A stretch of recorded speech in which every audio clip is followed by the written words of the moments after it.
I know some of you have been waiting forever for this video, so let's not stumble around it. Here goes. But before getting started, I do warn that this is going to be the first part of 4, as I just don't have the time to rank all 28 that I'm ranking, while also making sure that I give each series a fair and thorough review. So with all that being said, let's start off with one of the most interesting and different videos in the group, that of course being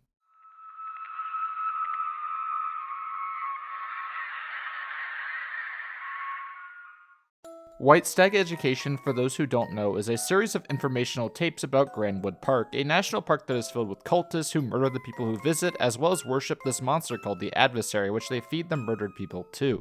Unlike a lot of the other ones that I will be covering in this video, this one is actually mainly shot with footage instead of the pictures and text that have become super commonplace within the subgenre, as well as lacking really any text-to-speech, which really makes this series a breath of fresh air compared to many others. Also, unlike a lot of the other series, this one doesn't really take itself seriously at all. It knows it's goofy, campy fun, and that's it, which makes it a fun watch overall. It's surprisingly funny at points, which is all the more shocking because there are parts of this which can actually get you if you let your guard down enough, which is pretty smart, I think. It toys with you a bit more than some of the others, which makes it just overall pretty solid. Now, it's not perfect, it still has some quirks, and the acting can definitely be too much at times. Some of the story beats are a little pointless, and some episodes definitely give more than others. But it never really tries anything more than it's meant to be, and I give it credit for that. It's not trying to change the genre or anything, it's just a fun little short series. But if I had to give it a score, I would give it a B tier. I would highly recommend you give this one a watch for yourself, but now let's get on to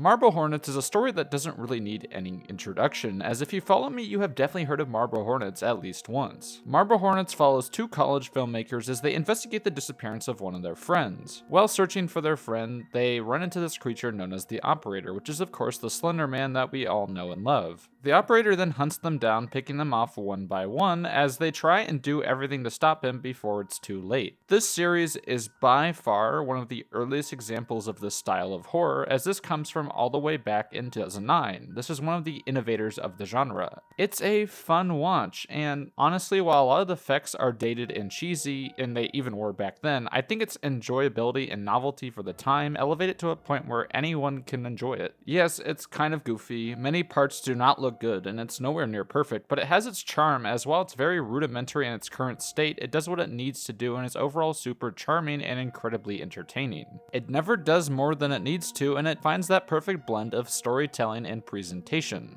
And honestly, sometimes I find myself still reminiscing about this series, and for a series to have that much of an effect on me till even now, I think it can't be really anything lower than an S tier. Go watch this one right now. Next up is, of course,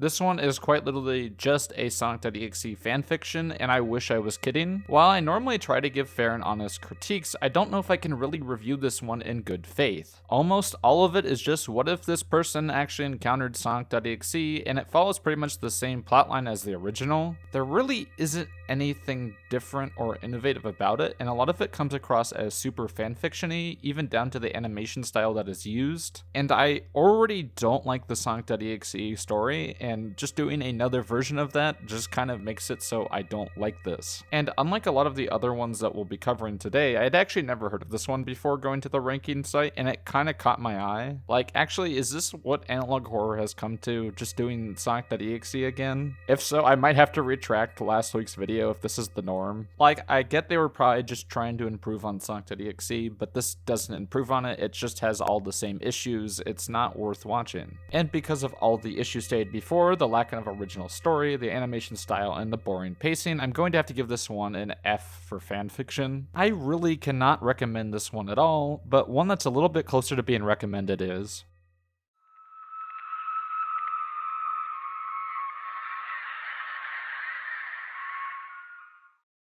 Baswood County is really one of the most interesting ones on this sheet, as it's got a lot of good things going for it. The animation and art are quite impressive and really add to the experience while watching. The art here really follows a lot of the same ideas that Trevor Henderson's art follows, and it's a really interesting concept for an analog horror series. So presentation-wise, it's nearly flawless, as the pacing and shot design here really makes for an intriguing and interesting watch. But what really pulls this one down is the quite bad storytelling, as it's quite literally all been done before.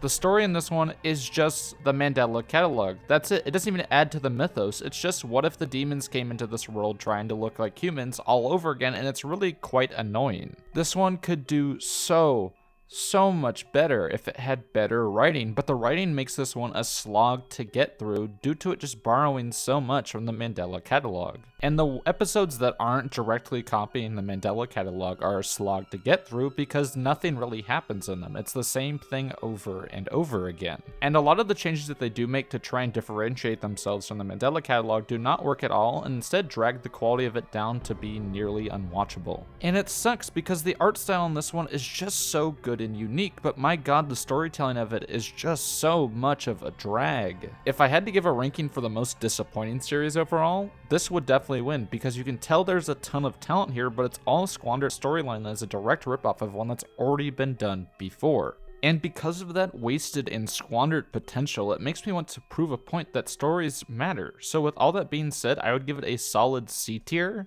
C tier for me honestly just means proceed with caution. You may like it, you may not, just like the next one, which is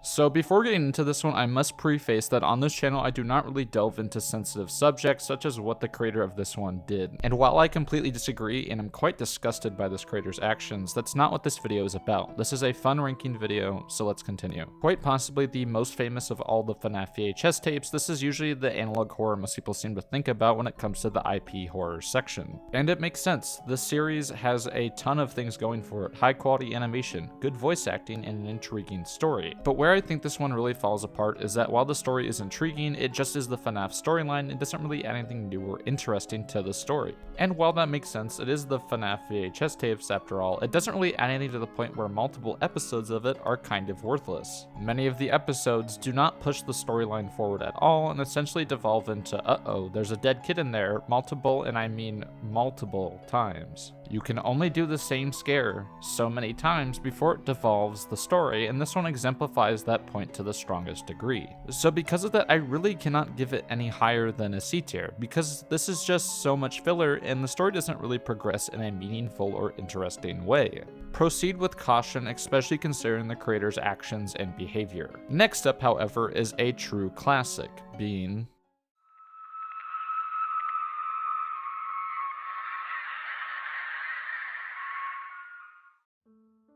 No Through Road is a fairly simple concept, and it makes sense why. This video was one of the first in the subgenre as a whole. It came out in 2009, way before what we think of as analog horror was a thing, and follows a group of teenage boys in the UK who go down a no-through road. But while going through, they realize that they are now caught within a time loop, as they go through the same section of road over and over again. But while exploring this loop, they run into a masked man who, when around, plays a creepy looping song over any device and chases them around. He then begins to pick them off one by one. It's an intriguing, although fairly simple concept, and the early YouTube production value really adds to the realism in this one. I would have to say though, it's a bit too close to found footage for me personally to consider it a full-on analog horror, but this website included it, so it's fair game. But while parts of this are extremely original and ahead of its time, one thing that always drags me out completely and made me wish it wasn't included. That of course being the looping song that plays whenever the killer appears. That's because the soundbite is ripped directly from The Strangers. Like, not even the same song put in, no, the audio is actually just the audio from The Strangers. It really drags me out of what I'm seeing every time I'm watching it, reminding me that it's just some silly YouTube video, not some found footage like it claims to be. Without the music, this would easily be an S tier for me, but because the music drags me out of it just so fast, I really can't give it anything higher than an A tier. So I still highly recommend checking this classic out, and for a newer classic, it's of course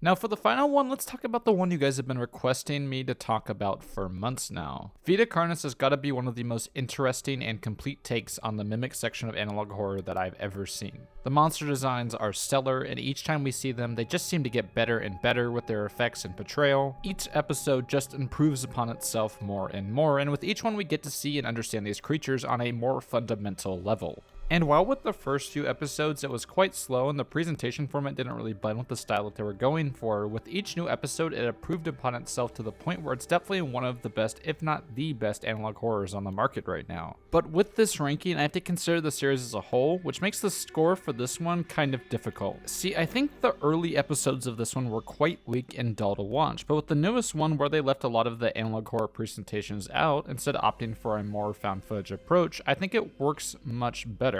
It went from subpar to one of the best in the market, and it's really got to be emphasized because we have seen so many series do the complete opposite. You can tell the creator recognized the flaws and improved upon it with each subsequent episode, and that's fantastic to see.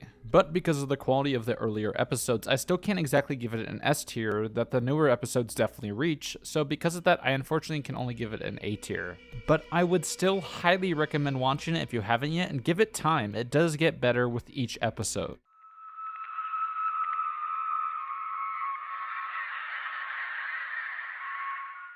Hey, so before getting to this one, make sure if you haven't already to like and subscribe. Okay, let's continue. For me personally, I think my thoughts on the series is quite interesting as I really don't know what to think about it fully. There are episodes of this that I think are really good, and while IP horror has become overwhelming as of recently, this one was a little bit ahead of that bell curve, but then some episodes of it definitely fall flat and don't really add much to the story, and that's fine in all honesty. It should definitely be pointed out, however, that unlike a lot of the other analog horrors, we know exactly how this one was made, that being by someone on an iPhone, which is a frankly quite impressive feat, especially considering the scale that the series is at now.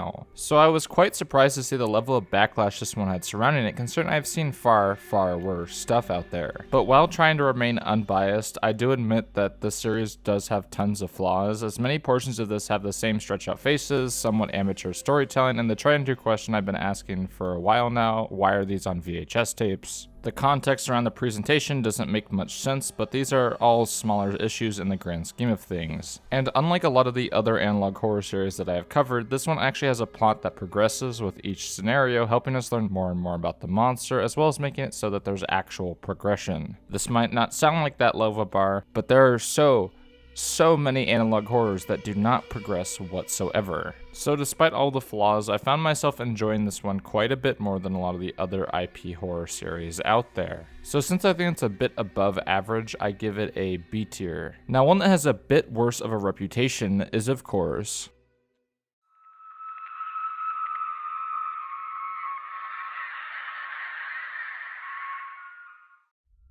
creators' actions aside, while I dislike the series, I do think a bit of the hate towards it is a bit much. Yes, this series has tons of issues, and I really can't say I enjoyed my time watching UrbanSPOOK. The pacing is off, the storytelling is dry and repetitive, the characters and world building are next to non-existence. But do I think it is the worst thing that's ever come out of analog horror? No, not even close. I have seen much worse stuff out there over the years, so while the shock horror may be a bit much in Urban series, I really wouldn't say I thought it was truly disgusting to me personally. I do think he could have handled the shocking situations much better than he did, and personally, I do hope for the future that he learns to take more care when discussing such topics, but do I think that makes it the worst series ever? No. Like, come on. We are talking about the same subgenre that gave us the Spider-Man analog horror. There's much, and I mean much, worse stuff out there than UrbanSPOOK. It's essentially just a bad creepypasta, and at least unlike a lot of the other series, it does keep improving. However, what I will not approve of is the creator's reaction to criticism. The criticism against him for his Twitter meltdown that he still continues to have is completely deserved. However, in all honesty, I think the backlash around his behavior is just as annoying, as they ignore everything that the series does right to focus on the things that happen at the very beginning of his series. There are moments of brilliance in this series, such as the phone call and the police scene in the latest one, so I really can't say I disliked everything about it like I can say about the F-tier analog horror series. But because of all the issues, I really can't give the series anything higher than a D. This one may shock people, I don't really know, but the next one probably won't, which is of course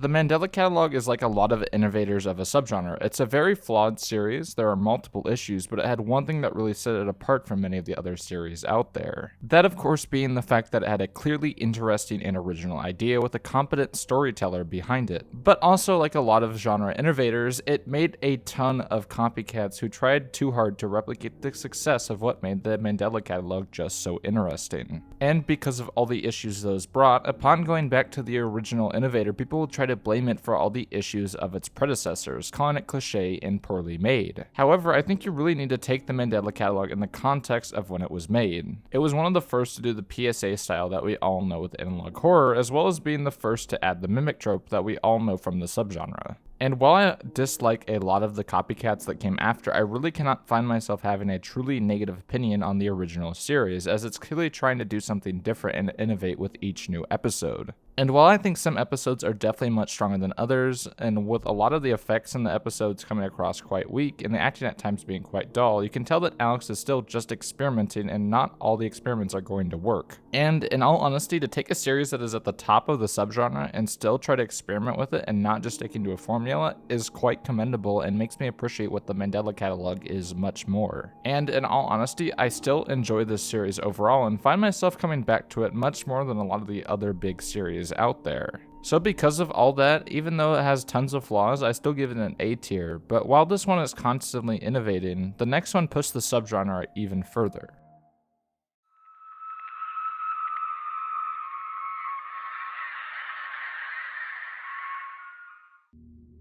Wow, what a series. I've been waiting to come back to this series for a while now after my original review of The Rolling Giant. With each upload, the series just gets more and more fascinating and honestly just shows the immense talent that Kane has. He seems to be the golden goose of a YouTube horror recently, as every single thing that he touches seems to be the gold standard. And it makes sense. The Oldest You has got to be one of the most interesting series on this entire tier list. Front to back, I was not bored whatsoever, and the fact that he did this entirely with Blender is just absolutely insane to me. Every appearance of the giant is genuinely starting and off-putting and really makes the series stand out in an interesting way. But I know some people might say that this isn't analog horror, and I somewhat agree with that sentiment. I think personally this is a bit closer to digital horror than anything else, as it's supposed to be a YouTube web series. But it was included in this tier list, so I decided to rank it. Don't blame me, blame the tier list creator. And it's quite impressive, as Kane was able to elevate the subgenre to new levels, and it really sets a high bar for what a series can and can't do. And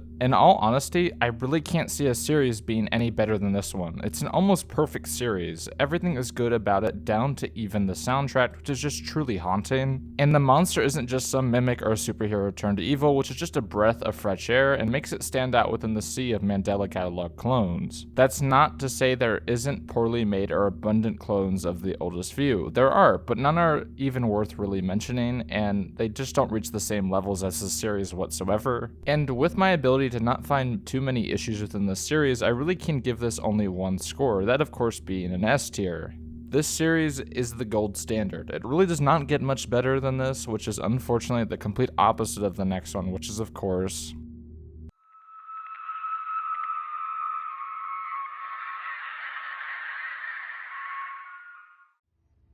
This one isn't really a specific series, rather just a group of analog horror shorts that become overwhelmingly common and everywhere. I've done a whole video on one of the most popular ones of this category, that of course being Anti-Piracy by Valix. Many of these are pretty cliche, taking a lot from creepypastas and popular horror stuff before them, and tons of them are extremely derivative. For example, the one I covered used the exact same scare from another horror game, that of course being No Players Online. Unfortunately for these videos, I just don't find the concept behind these very interesting or intriguing whatsoever. Many of these are extremely dull, not really adding anything meaningful or worthwhile to the subgenre as a whole. I mean, seriously, what is even the point behind these? Half of these are ripped off scares or so derivative that the lack of originality is glaring. Many of them copy things from Herobrine but remove the majority of the aspects of the original story that actually worked, such as the stalking and watching aspects of it, while keeping the cliches and poor writing.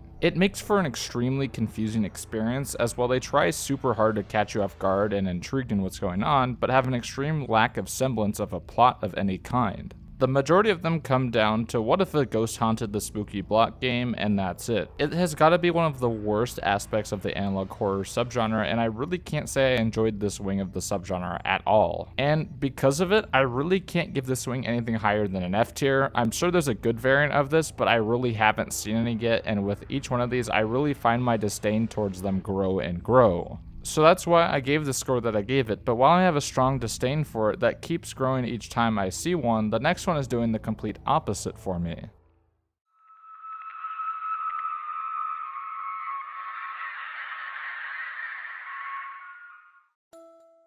So many of you might have found my channel from this video, as it's one of the most infamous on the channel. That of course being my video on the boiled one and how I think it signifies the decline of analog horror.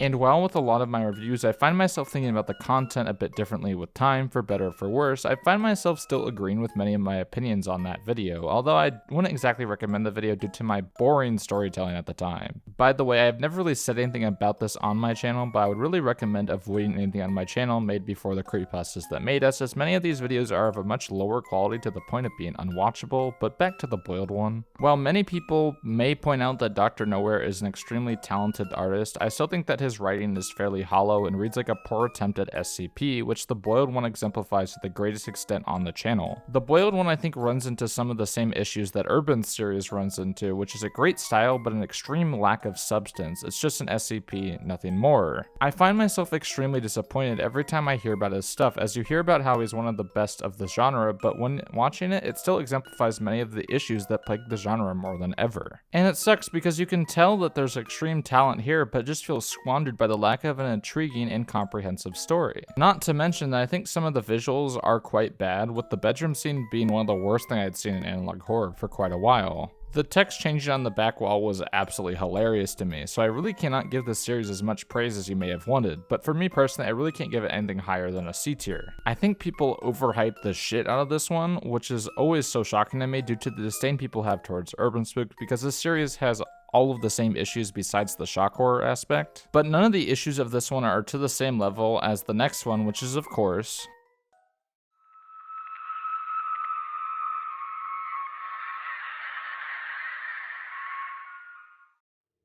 while looking through these, I think the Smile Tapes is probably my least favorite conceptually. I mean, the scare is quite literally just the Germa sus face. I mean, come on, you cannot tell me people find this scary in the slightest. But here's the thing about the Smile Tapes, despite its poor concept and completely unscary visuals, I find the writing to be done in a way that's still interesting. It almost seems to be the antithesis of UrbanSPOOK, with great writing but a piss poor concept and horrible visuals. However, I think a lot of the backlash toward this one was also undeserved.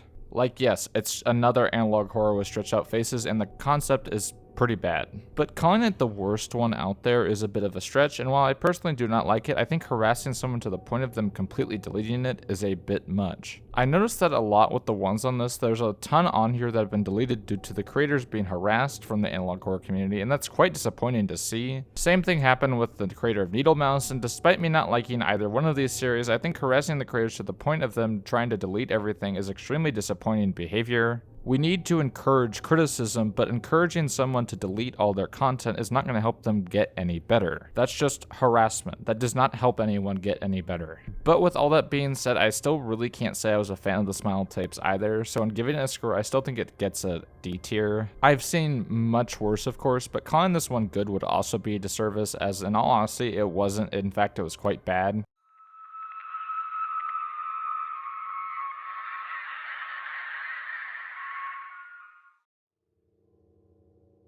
So I've actually made a whole video on this analog horror video before, but for those who might not know about it, this video has got to be one of the scariest videos on YouTube at this moment. It follows someone exploring their family home after a huge storm blows through, flooding everything and ruining the house completely. And the video seems to have the protagonist stuck in some sort of time loop where each time he goes through the house it just gets worse and worse. Generally, with most people, the plot's understood as being a man who died in his family home during a storm, stuck in limbo as his family home rots around him. random. It's a horrifying idea, and the short does an excellent execution of the concept and is just frightening all around. Every single time our protagonist seems to go into another room, it just gets worse and worse, and the sound design really puts you on edge, so it makes you think that there's going to be some huge scare, but where the genius of this comes from is that there is none. It has you on edge and keeps you on the edge of your seat the whole time, but the scare never comes. And that makes the feeling while watching this one just so brutal because the tension is so intense, but nothing ever comes from it. It's an amazing concept and it keeps your attention for the whole time, and the tension just beats you down relentlessly. It's a breath of fresh air from the horror that has become the most common at this time, which is just covered from head to toe in jump scares while lacking any atmosphere whatsoever. This almost seems to be the antithesis to modern horror, like a lot of Nana's other content. While it's not the most scary thing I've ever seen, it has me on edge for its entire runtime, which for horror should be admired. In an age where atmospheric pieces are more looked down upon in turn for cheap, easy scares, this short pushes back against that in turn for a frightening and exhilarating experience. And there really isn't any issues to look at here. The concept is easy to follow, the cinematography and effects do the job for what it's trying to convey, and the sound design is just wonderful. And that constant radio in the background has got to be one of the creepiest usages of a radio in an online horror short I have ever seen, as no matter where he goes in the house, he can hear it, and the constant chanting over the radio just adds a creepier, almost religious feeling to it. The only argument I can really see being thrown against this short in this video is that I don't know if it's exactly an analog horror short. It's more of a found footage short than anything else, but this is what the tier list said. I didn't choose which ones were on here, so don't blame the messenger. But with all that being said, with just how good this one is, I really cannot give it anything lower than an S tier. I really think this has got to be one of the best shorts on the entire platform. You have got to check this one out. However, the next one on this list has got to be the complete opposite of this one, which is of course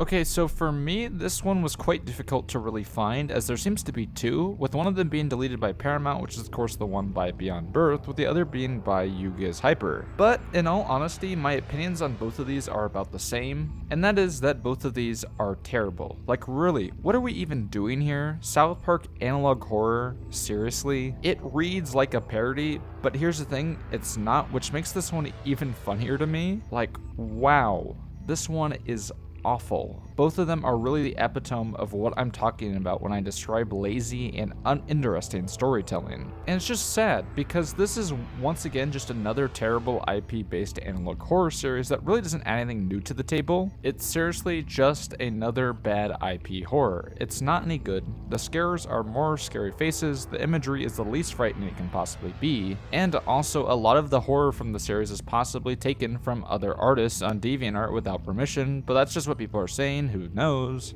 And even without that, it's just a nothing series. There's nothing original to it, nothing new, nothing creative. And I really don't like the idea of calling a concept for a series bad as a whole, but really, who wanted this at all? South Park is a parody show, and trying to make it scary, while certainly being feasible, is just not really a good idea in the first place. This is why I honestly could not tell if this was some sort of strange shitpost, as the majority of the story is so cliche that it could honestly pass as one. I mean seriously, what level have we gotten to where the South Park analog horror is taken just as seriously as something like Greylock? This one is just terrible, and I really cannot give this anything higher than an F tier. This one is absolutely awful. Neither version of it are any good, and it's just annoying to see this being what analog horror has come to in recent months. I mean, seriously, what were they even thinking with this one? It's just a nothing series, which is somewhat similar to the next one, which is of course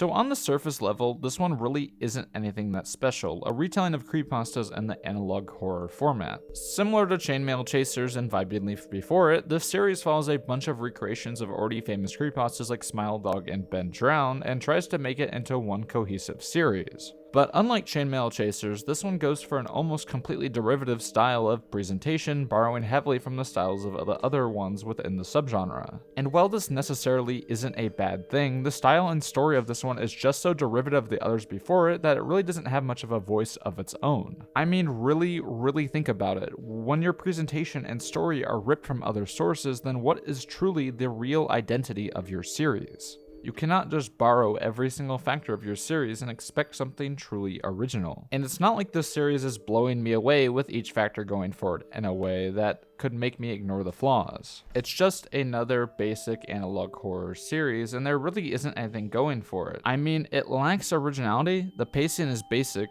the choices, while they make sense, they're not really there to make the story more interesting, and it's just another IP heavy series. It's not offensively bad like a lot of the others that I've covered in the past, but however, it's just so basic that I really cannot say I found enjoyment or cared about what I was watching. And that honestly is just as bad as something that tried but failed, as I really would prefer to see something that pushed the genre forward and failed than something that didn't even try at all. And once again, the majority of it just feels lazy. It really doesn't do anything new or interesting, and instead just flatlines with each new episode. If I had to give it one thing, the imagery in certain spots can be quite effective, but the storytelling on display here really holds it back from truly being anything special. I could try and find something to praise here, but there really isn't anything noteworthy for me to talk about within the series. It's just too derivative and boring to really add anything of note to the medium, which is why I never covered it up to this point. And because of that, I really can't give this anything higher than a D tier, as while I don't think it's as bad as the ones in the F tier, it really doesn't have any saving graces like other derivative series like Baswood County with its artwork, which is the complete opposite of the next one, that of course being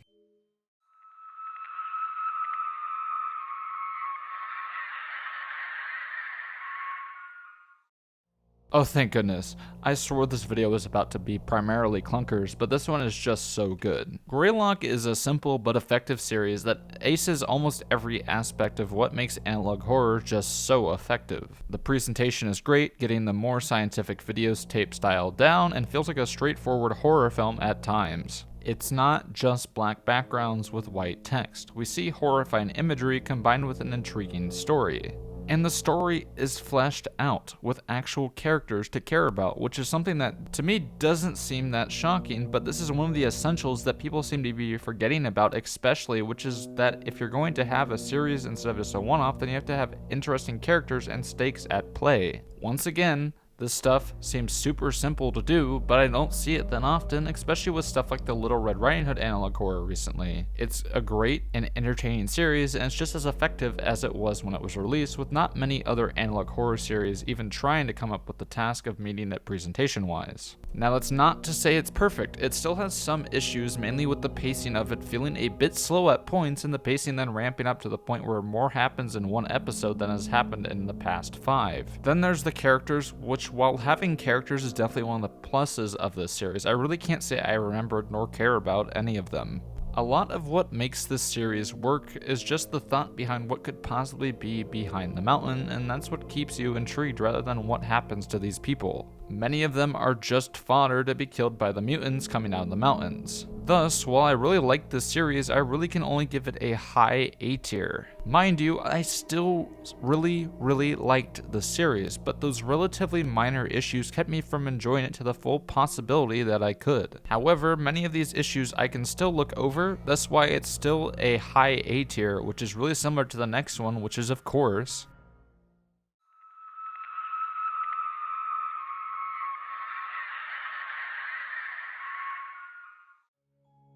The Walten Files is a solid series, I'll say it. When first looking at it, it just seems like another boring FNaF analog horror series, and honestly, it's still a bit of a FNaF ripoff, but what makes the Walten Files just so interesting is the story itself. Just like a lot of the other FNaF VHS analog horror series before it, it takes the basic concepts of the FNaF storyline and adds onto it, adding more character development and a fuller story. But unlike a lot of the other FNaF style ones, this one doesn't just stop at basic character development and instead adds a whole new layer of lore to it that makes the series that much much more interesting and fascinating. I mean, really, some scenes in the series are quite frightening, if not downright heartbreaking. And for a series with a frankly meh art style, to see that storyline play out is really something that has to be watched. And while the art style isn't exactly my favorite thing, especially in the earlier ones, I think a lot of it boils down to the story being more fleshed out than a lot of the other ones that I covered. And hell, with the release of The Return of the Pumpkin Rabbit, I really don't think the art style is going to bother me much longer, with the art style in that one actually being something new and stylized. I just hope the series doesn't become one of those which is style over substance, and while the story is good, it really does take its time to actually get interesting, as with a lot of the series you can tell the creator of it is actively improving with each new episode. But because of the first few episodes not really being up to par with all the ones that came out after it, I really can't give it anything higher than an A tier. A lot of the newer ones definitely are closer to an S tier analog horror, but the other older ones I really would put closer to a B tier, and with considering the series as a whole, it averages out to about an A tier.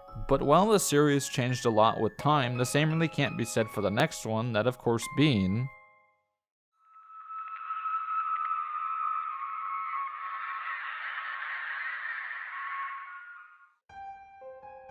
this one is fairly simple, as well as a fairly short concept. I had seen the meme template surrounding this one before seeing the actual short, and was honestly surprised to find out it was actually an analog horror series. The imagery in this one is quite good, and there's a lot of good ideas around it, with the drug unlocking new, mostly likely mutated emotions, while keeping it ambiguous enough for your mind to wander about what these new emotions actually mean. I enjoyed that while the evil was revealed early, it still left it mostly ambiguous, as while it does give it a name, it doesn't explain much more besides the image, allowing your mind to wander trying to figure out what that emotion could possibly be and how dangerous it could be. It's a fairly simple story, and there isn't much shown here, so there really isn't much to talk about. I think there could be a lot more here, and I find myself somewhat disappointed in the lack of substance, but hell, it really isn't meant to be much more than it is. So I think it's fair to give it a B tier. It's nothing super special, but I still really enjoyed watching it. This is, however, the complete opposite of the next one, that of course being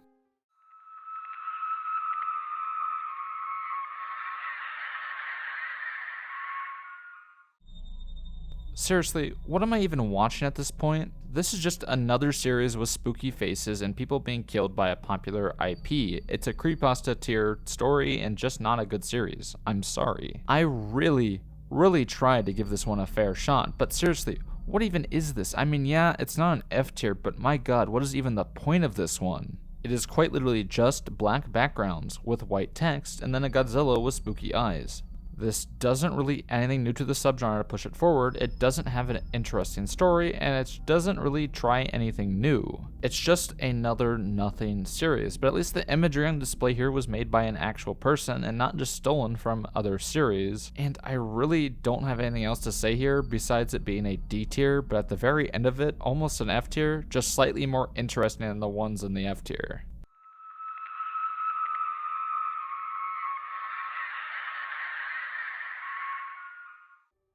Okay, I'm sure you guys can probably guess my thoughts on this one without me even having to go further, but to reiterate some of the things I have said in my previous videos, while I think that the Backrooms themselves have become overdone and stale, I really can't say I harbored those feelings towards the short that made it as popular as it did. These shorts are spectacular. There really isn't anything to rag on here. It just makes so much sense why this series is what made Kane Pixels as popular as he is now, because the quality on display here is next to none. And while it's not as good as his other series, The Oldest View, this is where he started off, so I would give it a bit more slack. A lot of the scares here are the best of the subgenre, and it really doesn't feel like anything else that has come out. And just like his other series, The Oldest View, this was all made in Blender, which is just so impressive to think about, as it really is quite difficult to tell that none of what you are seeing is real. And while this series did lead to the eventual downfall of the Backrooms as a whole due to many new people finding the idea through it, I wouldn't exactly blame Kane Pixels for that. And I mean,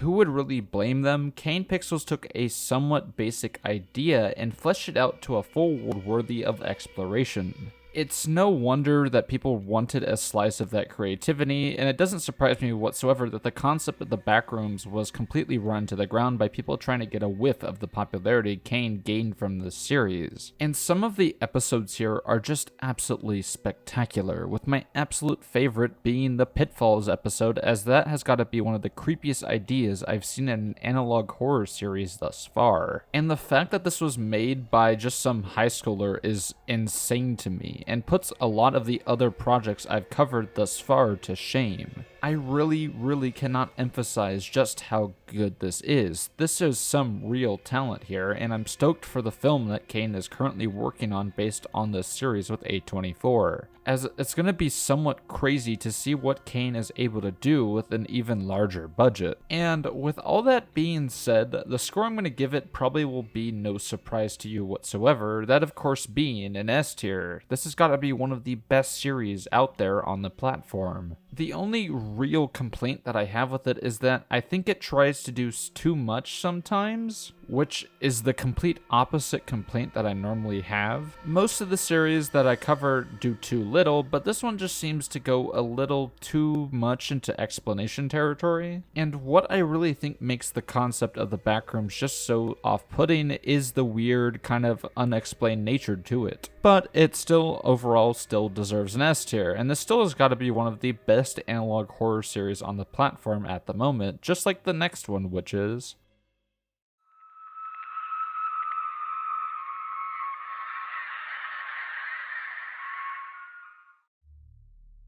Normally, I'm not super crazy about the super basic form that some analog horror series come in. You know which ones I'm talking about, the ones with the text on the screen and spooky music. Usually, they just make me think, why am I watching this? Because seriously, if I wanted to read a story, I would read a short story, not watch a video. This is an issue that is extremely prevalent within the subgenre, and why you'll usually see I give higher scores to stuff that avoids doing this, as it really is about balance and pushing the subgenre forward. However, there are exceptions to my dislike for this boring form of analog horror, that of course being Gemini Home Entertainment. While a lot just do images and text, Gemini Home Entertainment takes the style and makes it more unique.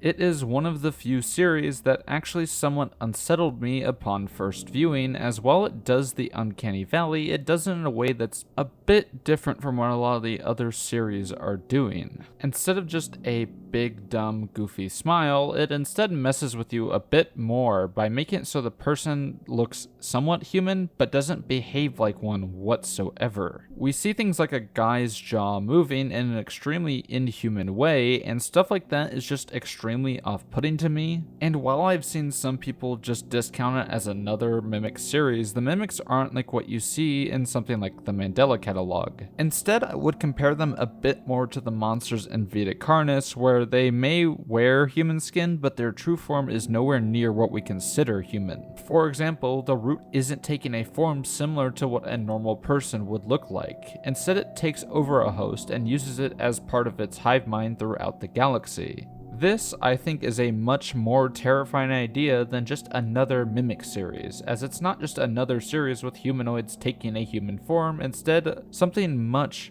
more parasitic, taking over the world from within and being much more lethal than the ones before it. Also, these parasites are intelligent and have a whole living planet in control of them, which is just a horrifying cosmic horror idea. And once again, I really cannot say I find anything super wrong with this one, but in actuality there are some things I still cannot get behind in this series. First off, the pacing and the presentation, with each one of them following a very similar presentation style. Each one always starting off with a documentary style, then swapping to some disturbing footage, then back to a documentary. I wish the series would do something different in each episode's presentation, but it doesn't, and I can't find it super crazy. It makes it all feel a little samey, if that makes sense, like it doesn't really change too much between each episode. So thus, when giving it a final score, I gotta give it a high A tier. It's still a great series, but I really don't have the feeling to check it out compared to the ones in the S tier. But well, this one has a ton of episodes, the next one does not.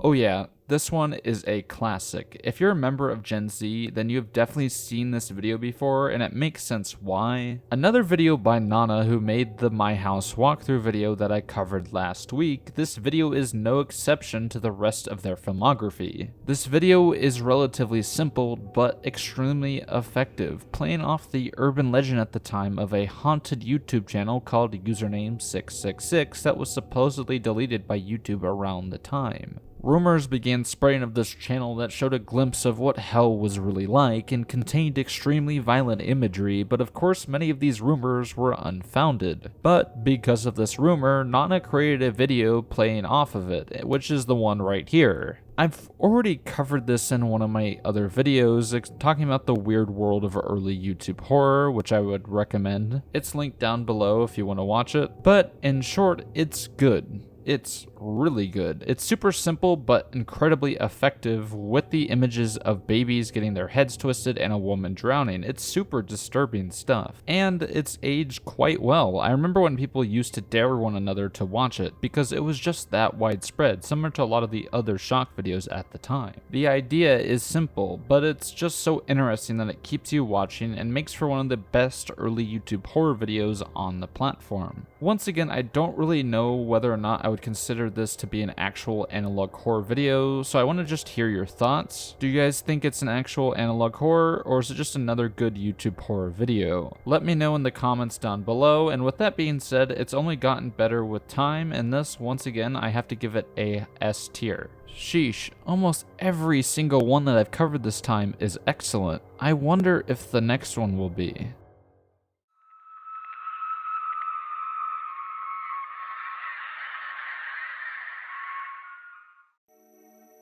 Local 58 is an interesting series. I love it, but at the same time, I think it's super flawed. Often considered the one that made analog horror what it is today, I really understand why it's held at such a high regard, but at the same time, there are some things I still don't really like about it. That's not to say I think it's bad per se. I do actually enjoy it. I just think it's a little overrated. But since we're all gonna die, there's one more secret I feel I have to share with you.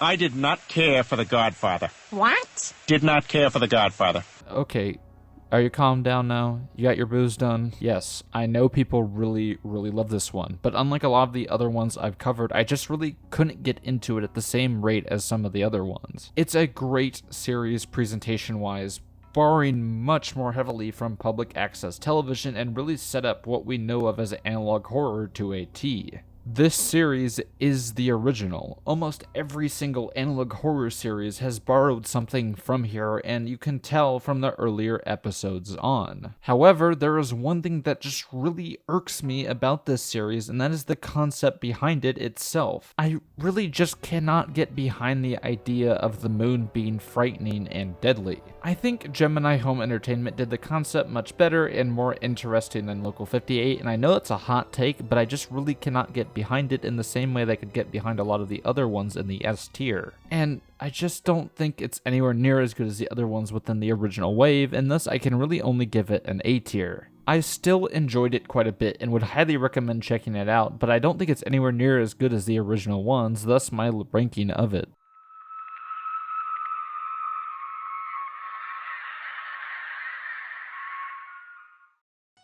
So when I went into making this ranking list, I really had about 4 of these in mind when covering them. Those of course being Vita Carnis, Monument Mythos, Dog Nightmares, and then finally Midwest Angelica. I know some of you guys have been wanting me to cover these series for quite a while now, and honestly I understand why. In a sea of boring clones, Midwest Angelica is a breath of fresh air in the ocean of mediocrity. And in all honesty, compared to something like the South Park analog horror, while it does borrow elements from other series, it really does it quite differently than a lot of the other series that came before it. And with its unique combination of borrowed elements and shockingly new concepts, Midwest Angelica separates itself from the pack by showing just how much storytelling and lore building matters within the analog horror subgenre and filmmaking as a whole. But to show just how much the storytelling of Midwest Angelica matters, let's do a brief overview of what exactly is going on here in the first place.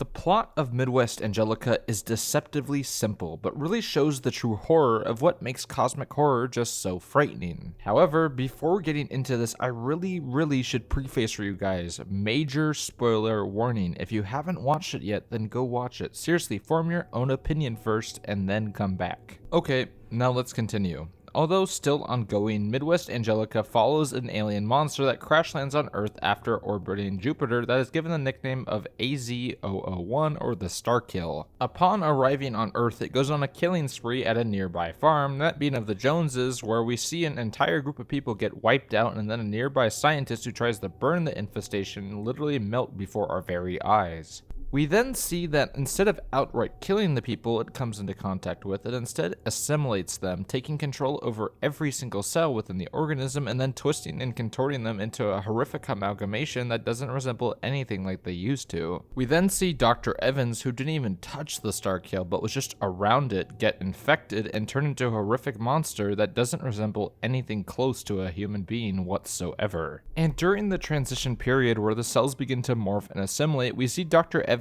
poison the water supply, where his body begins to convulse violently before the Starkill finally completely takes over. This ends up killing and assimilating the entire research base, which in turn causes the mass to grow into a nearby town, taking over a nearby church and killing dozens. And in a secret experiment, we find out that Dr. Robert Spencer has actually been working with Starkill cells through the US government in order to try and make some sort of super soldier. And of course, to the surprise of absolutely no one, this goes horribly wrong, causing another outbreak in many failed experiments where hundreds of people die. In one last vain attempt to try and save the project, Robert injects himself with the Starkill genes, turning himself into a horrific monster who quickly goes and murders his entire base. The Starkill then completely covers the entire base, making it all a part of the mass, leaving no trace of it within seconds. This then leads the US government to then firebomb the base and nearby town in a vain attempt to take out the monster before it's too late. However, this of course doesn't work, and the Starkill still manages to get out. Most likely from the Spore Monster variant infecting someone else, as it then explains to us that it was all in vain, as the Starkill has already gone outside of the borders that the US government had given them, which leads Dr. Churchill to make a new task force with Home in order to try and kill the Starkill once and for all. But we then see all the forms and variants that the Starkill can come in, and the weird ritualistic aspect of it as well. But with all that being said, let's get into the actual review portion.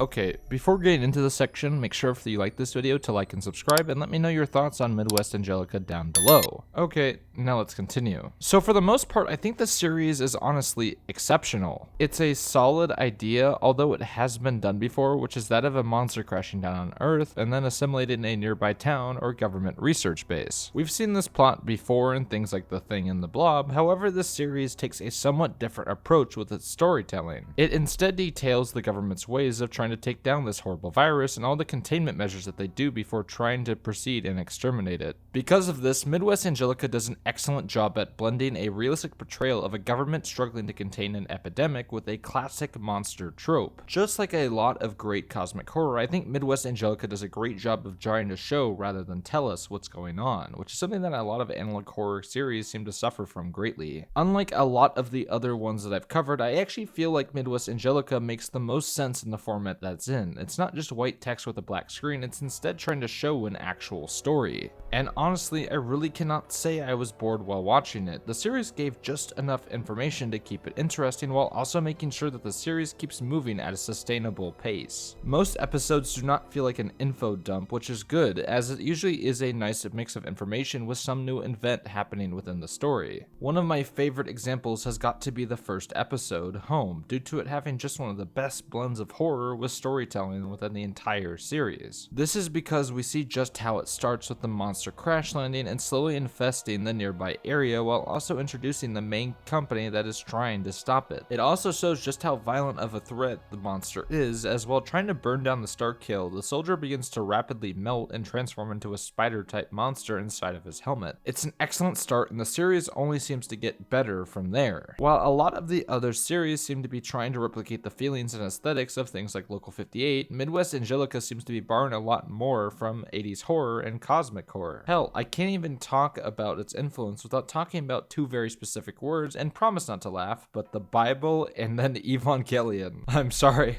I never thought I would have to mention the Bible and Evangelion in the same sentence. But the story takes elements from biblical scripture, with the aliens being almost a representation of the devil itself, as the people who are assimilated seem to be almost worshipping the monster. It's another demons coming to the real world type story, but it combines it with the 80s and even 50s style sci-fi horror trope of a mysterious alien monster landing on the earth and causing chaos within a small town. It also brings back Roman symbolism, as the creature that Roberts becomes is named Nero, the first apostle, the same name as the Roman leader who led the collapse of Rome, as well as being referred to as an apostle, someone who in Christianity are the disciples of Jesus. And that added layer of symbolism really makes this series stand out, as there are tons more going on behind the surface layer than at first glance, which is something I had been begging for from an analog horror series for weeks now. And honestly, this series is a breath of fresh air because of that, as it's not just another Local 58 or Mandela Catalogue ripoff, which has been something that has been driving me crazy as of recently. There's no stretched out faces,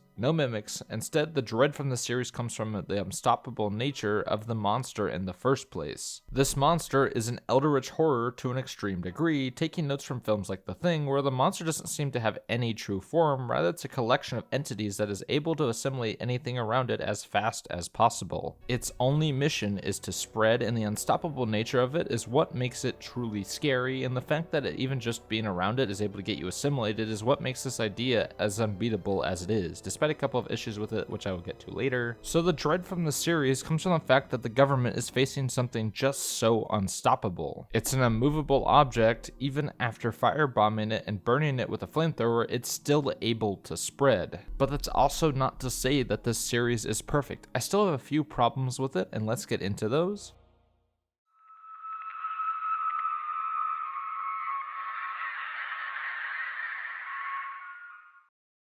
While the series' issues aren't as bad as a lot of the other ones that I've covered on this ranking, I still think there are some issues that keep it from being as good as it could be. First off, there's the second act. While I think the first act did a good job of being a good isolated story, I think the grand finale of the base being firebombed could have been a good conclusion to the series, but I feel like we've gotten to the point of the plot getting somewhat convoluted. That's not to say I dislike the second half. I actually quite enjoyed it. I just think compared to the first half, the second half has been somewhat lackluster in comparison. That's because I feel like the lore was getting somewhat too complicated for the concept by itself. While the monster worked when we didn't really know anything about it, I feel like it's becoming a little bit too explainable within the second half, as I feel like what made it work in the first half was just so little that we knew about it. Another thing that I think holds it back from being the best possible form that it could be is some of the effects. This is only a minor complaint, as I think the vast majority of them work just fine and don't really mess up the story for me in any way, and it wouldn't bother most people, but some of them look somewhat corny, with, for example, the design of the altar having people stuck to the outside. While it is cool in concept and in drawings, but in the actual short, it just looks like T-posing models stuck into the tower. Once again, this is a very minor issue, and the majority of the effects are great, just some do stick out, especially when compared to the hyper-realistic storytelling approach the story is going for. It might have looked a little bit better if they went for a more stylized approach, but the final product I still think honestly works in my opinion. But that's it for the issues. Now let's get to my final ranking of it.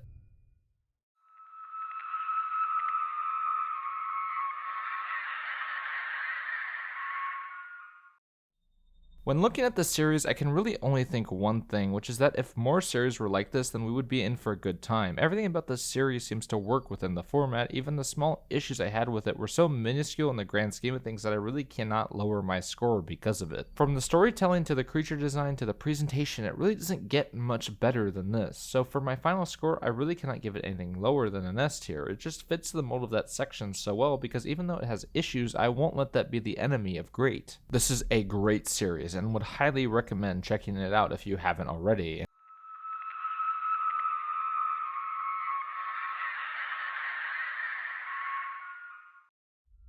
So I know you guys have been wanting me to talk about this series for a while now, and honestly I understand why. It seems to have every single thing that I would like within a series, using a mostly realistic presentation style, a subtle horror, and a monster with no stretched out faces. And just like Midwest Angelica, in a sea of boring clones, Dog Nightmares can feel like a breath of fresh air in the ocean of mediocrity. Now, does this mean I actually like the series? Yeah, I do, but I don't really think that it's as good as everyone is saying it is. Don't get me wrong, the series is excellent and really doesn't have any hyper glaring issues that a lot of the other series have, but I think the series is also far from being as good as it could possibly be with the concept that it's working with. Speaking of, it's a deceptively simple concept, just like Midwest Angelica. It does so much with it. It combines an older commercial with analog horror and stranger tropes to create a fully enriching and terrifying concept. But in order to understand that, I think I should explain just a little bit of the plot first.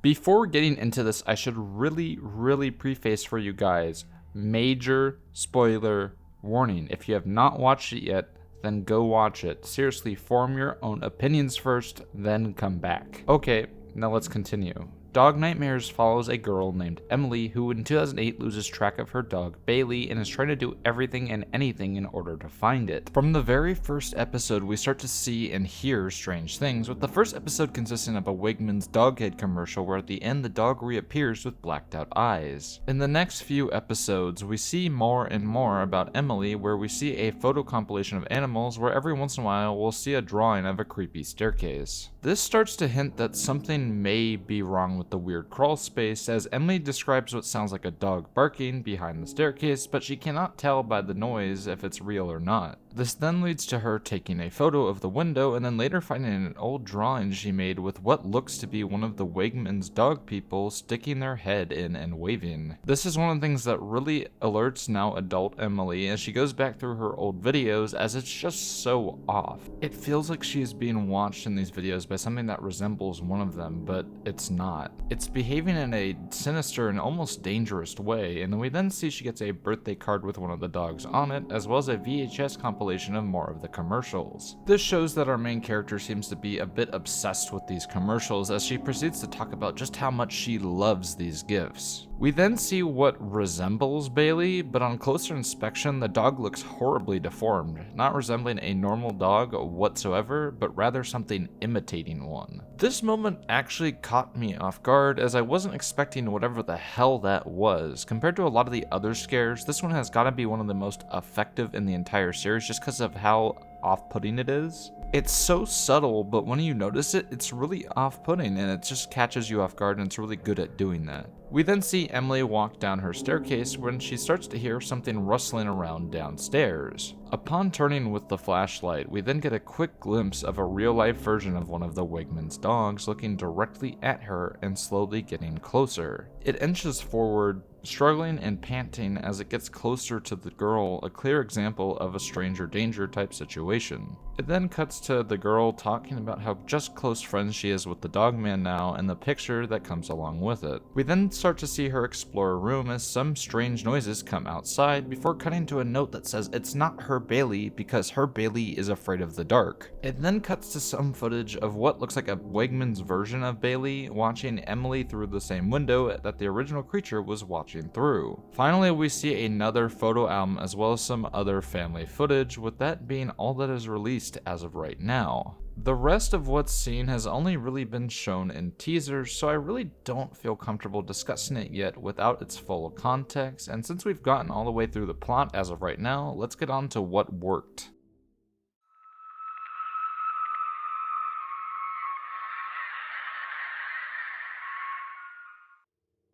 Now before getting into the section, make sure that if you like this video to like and subscribe, and let me know your thoughts on Dog Nightmares down below. I want to hear your personal opinion on this series, as well as what makes critical analysis of these so fun is the discussion of your opinions with others. So I want to hear your takes on them as well. And okay, let's now get on to what I personally think worked about this series. With Dog Nightmares, what makes this series run is quite different from a lot of the other analog horror series out there. Compared to a lot of them, this one is a lot more like an older YouTube horror video combined with analog horror elements. There's not a lot of blank screens with text or analog stylings here, instead it goes from the feelings of an older YouTube horror video that you just somehow accidentally stumbled upon. It feels closer to something like Username 666 and Chainmail Chasers than something like the Mandela Catalogue, for example.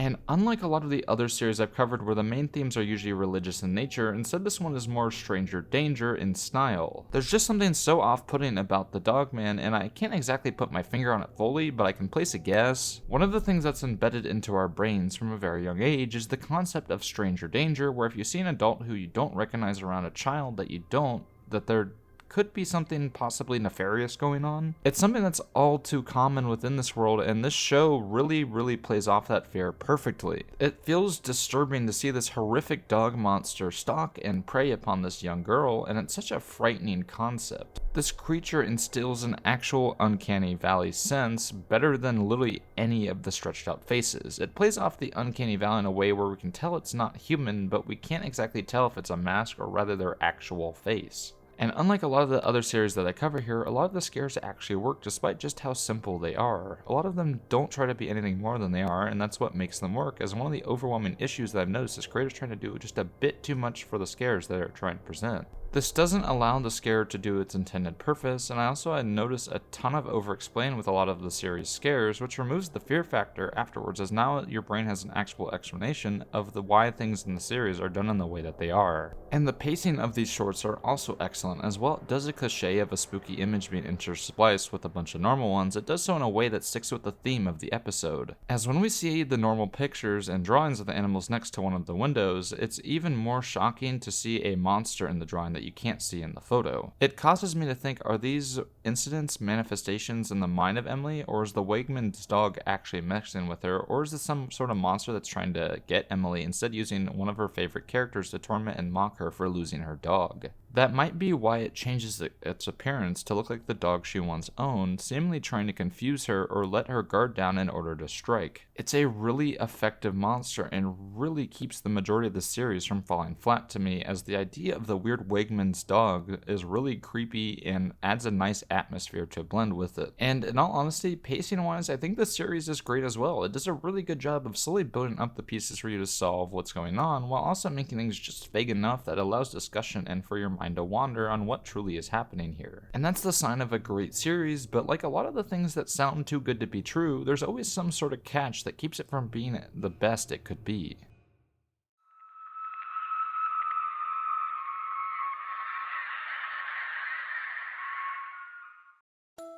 Like a lot of this series has some problems that keep it from being as good as it could be. However, unlike Midwest Angelica, I feel the flaws here run a little bit deeper. While I think the concept here works, I think the series is once again trying to be a bit more than it should be, as it seems to be trying to pull way too many strings when the idea of it is quite simple. And unlike Midwest Angelica, where the complexity was a little much but didn't distract as much from the experience, I really can't say the same for this one. There are just a couple steps here that are missing, and while normally I don't like griping on those too much, it does come across a bit distracting.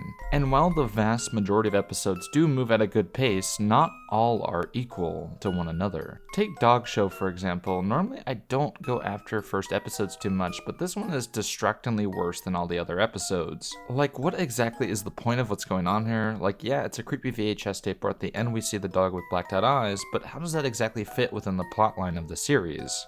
It feels like a neat one-off, but not exactly a continuation of the entire vibe that's going on within the series, and I wouldn't bring this up if it was just for one episode, but there are multiple episodes where it's just a Wegmans commercial with slight corruption before going into a slightly disturbing face, and that's it. It just doesn't match the standards of the rest of the series, and it's short form, making the distractions and failures of the episode even more apparent. The longer form episodes don't have this issue nearly as much, but many of the shorter ones do have this issue to a glaring degree. But now let's get on to my actual ranking.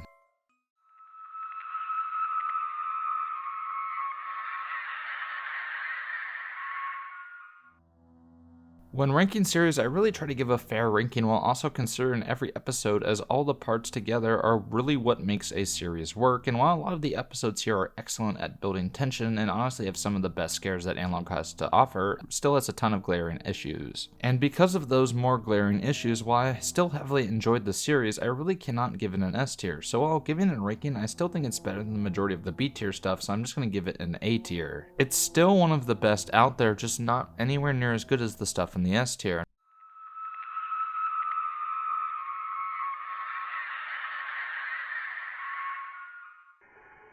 Monument Mythos has to be one of the most lore-heavy analog horror series out there by far. Monument Mythos is an alternate history analog horror series and something I haven't really covered on this channel before. What may be a little unsurprising to some of you is that I find alternate history horror to be extremely intriguing, with stuff like All Tomorrows really catching my intrigue, so this series has really caught my eye. Compared to a lot of the other series out there, this one does not leave everything in the text, but rather leaves quite a bit of it within subtext, and with just how much lore there is, it's no surprise that this one has a big cult following, but unfortunately in this video I will not be able to get super deep into it because there's just so much lore within it. It would take me hours to get through the entire series, and this can be shown in the average length of a video covering this series being about an hour. Honestly, it's somewhat shocking to see just how much there is here compared to the average series. It leaves so much for you to look into and dive so deep into history, much more than any of the other historically based analog horror series that I've seen thus far. But does that mean I really enjoyed this series and that I think it's one of the best out there? Or do I think it falls flat and it's a waste of time? Well, you'll just have to wait and see. But before getting into my thoughts, let's do a brief overview of the plot.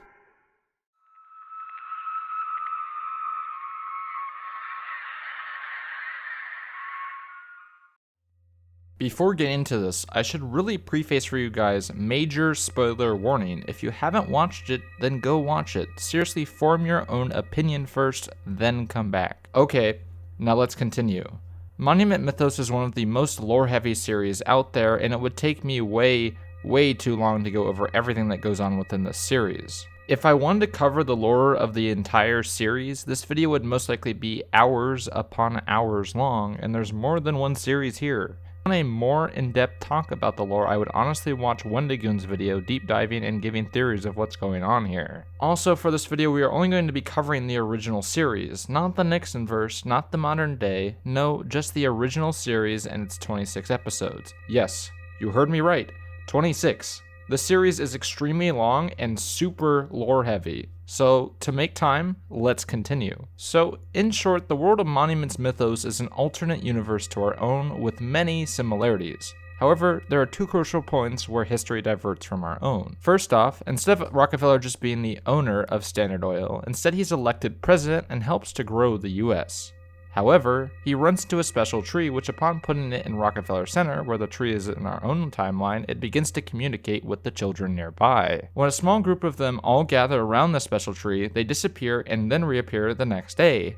However, their memories are completely different. They seem to remember Rockefeller like he is in our own universe, a wealthy tycoon, which confuses the man and causes him to remove the tree from Rockefeller Center. The other divergence point is with James Dean, who instead of dying at the young age of 24 like he does in our own universe, becomes the 37th president of the United States, beating Richard Nixon and getting people out of the Vietnam War. But while there are timeline divergences, what none of these people are prepared for is the more sinister ones. That of course being the hidden secrets inside of all the country's monuments, with the Statue of Liberty, Mount Rushmore, Alcatraz, and the Statue of Freedom all hiding sinister secrets. The biggest one that stands out here is Alcatraz, which instead of just being a normal island is actually a living organism which wants to assimilate everything nearby, which it of course does along the west coast, killing millions. However, what connects with all these strange phenomena are that of the Giza glass and the special trees. Giza glass is a glass which is found near the pyramids, which I mean,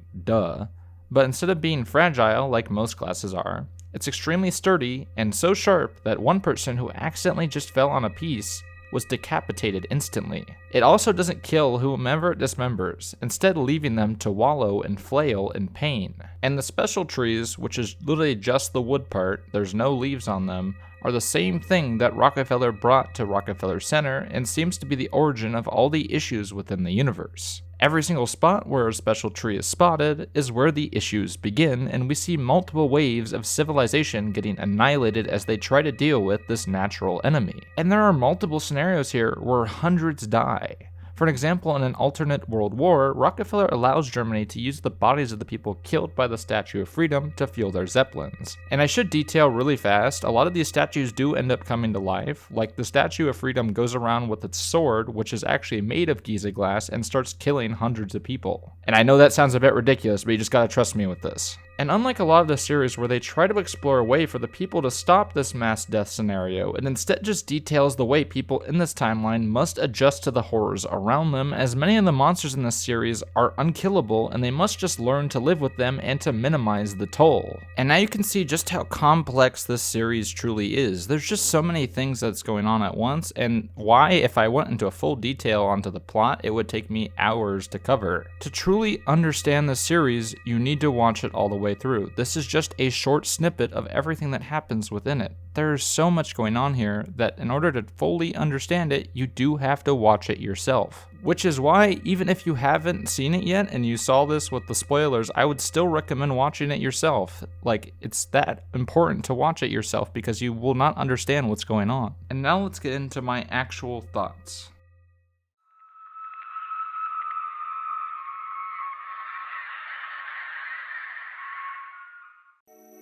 Before getting into this section, make sure if you haven't already that you like the video and subscribe to the channel. It really helps me a lot, as with these videos I get to live out my passion of giving my honest feedback. And also I want to hear your opinions on this series. Do you like it?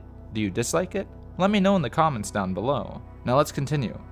Honestly, it doesn't get much better than this. Almost every single thing about this series just works for me, and that's besides the super convoluted aspects of it. Its presentation is spectacular, using an actual documentary style unlike what a lot of the other analog series have been trying to do. It tries its hardest to present itself as a real world, although slightly different from our own, and that just makes this series super special. It's just so nice to watch a series that seems to make every single right decision from a presentation aspect, where it shows rather than tells, and lets us fill in the gaps. And what also makes this series just so fun is the world building itself. He makes this world just feel real. You can hear and see all the nuances it has from our own, but it still feels more believable than something like the South Park analog horror.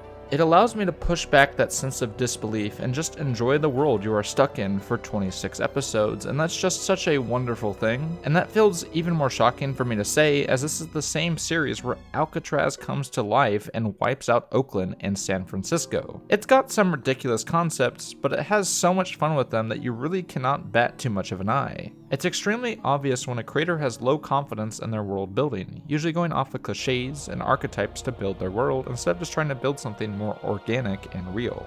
For example, one of my favorite moments of the series is when the kids arrive at Rockefeller Center with memories from our own timeline. It's such a fun moment for the series as it's a nod to our own timeline and allows people who know who Rockefeller is to have another layer of mystery within the story. The series just takes that extra step, which is what I have just been asking from a series for a long time now, which is even funnier to me considering the series is actually a satire of American politics. I've gotten so tired of the cookie cutter analog horror series out there, and honestly this one just checks all the right boxes. I also love alternate history and history in general, so honestly I may be a little biased with this one as it's just such a fun alternate history and idea, and you can tell the creator is having tons of fun with it. It's crazy that this series, which doesn't take itself seriously in the slightest, is able to do so much more than a lot of what I see people claiming to be the best that analog horror has to offer. It's such a fun series and doesn't really try to do anything more than it is, which is honestly such a breath of fresh air. It actually knows what it is,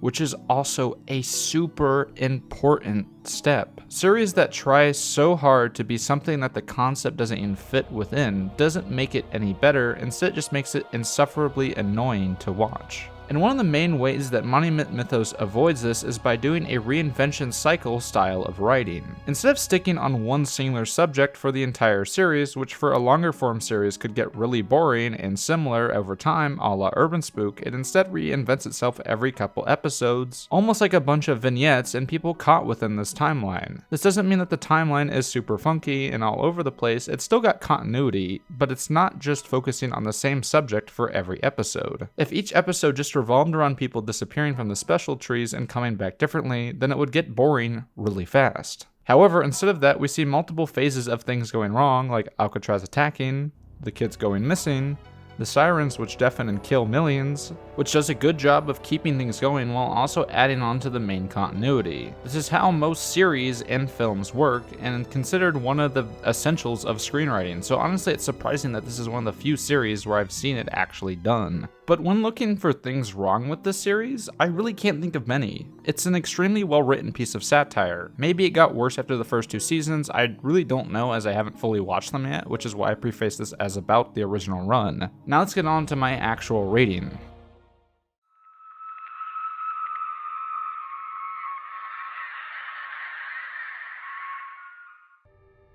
This series has it all, from a great presentation, actually intriguing storytelling, and a fully put together plot. And when considering that all, I can really only see one rating in my head, which is that of an S tier. The series is just the best of the best. It really doesn't get any better than here. And remember, if you like this video, to hit that like button and subscribe if you haven't already. Do you agree? Do you disagree? Let me know in the comments down below, and I'll see you all next week.